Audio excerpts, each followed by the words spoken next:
Assalamu alaikum. Bonjour à tous. Aujourd'hui, nous venons travailler sur les limites de la langue arabe dans l'investigation du Coran. En vous amenant un exemple, un verset qu'il n'est pas possible de traduire avec les instruments de la langue arabe sans faire une erreur de connaissance.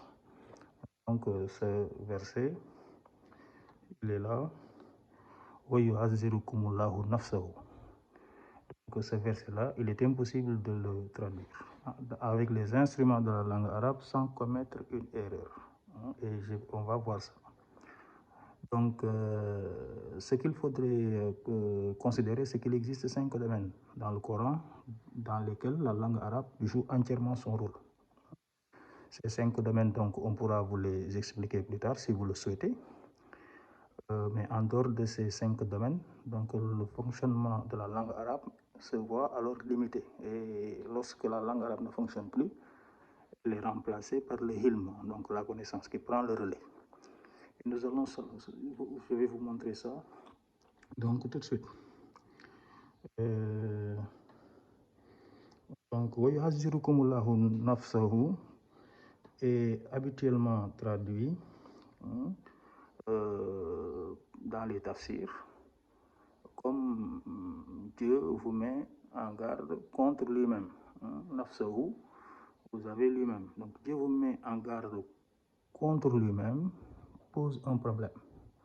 Le problème, c'est que justement le nafs, vous voyez là, donc nafsahu, c'est-à-dire on a pris donc le nafs et l'attribut du nafs qu'on a collé à Allah.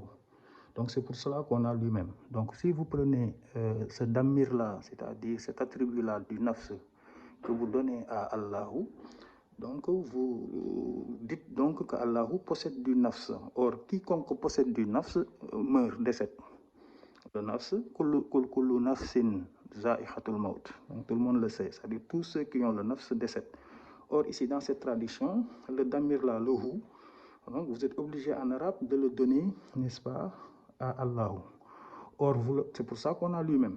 Donc, Dieu vous met en garde contre lui-même. Ça veut dire que le damir, le hu là, il est attribué à Allah, ce qui fait qu'on a lui-même. Et c'est une traduction qui est correcte dans la langue arabe, mais elle est fausse en termes de connaissance. Pourquoi? Parce que Allah ne possède pas de nafs. En lui donnant un nafs, on ouvre la possibilité qu'il puisse mourir. Or, Allahu, c'est Al-Hayyul Ladhi la yamut. C'est celui qui est le vivant, le créateur qui ne meurt jamais. Donc, alors, comment on fait?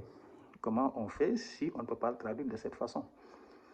C'est ce que nous allons voir le lundi prochain, où je vais corriger, où je vais publier, bi'iznillah. Donc, je proposerai donc, la correction qu'il convient donc d'avoir et la façon dont il sera correct, n'est-ce pas, de traduire ce verset-là, donc en donnant la règle qui est associée au nafs, parce qu'il y a une règle du nafs qui est différente des règles grammaticales. Mais entre-temps, si quelqu'un a une connaissance là-dessus, bon, nous sommes toujours preneurs de voir comment il le considère. Je vous remercie de me suivre et à lundi, Inch'Allah. Merci.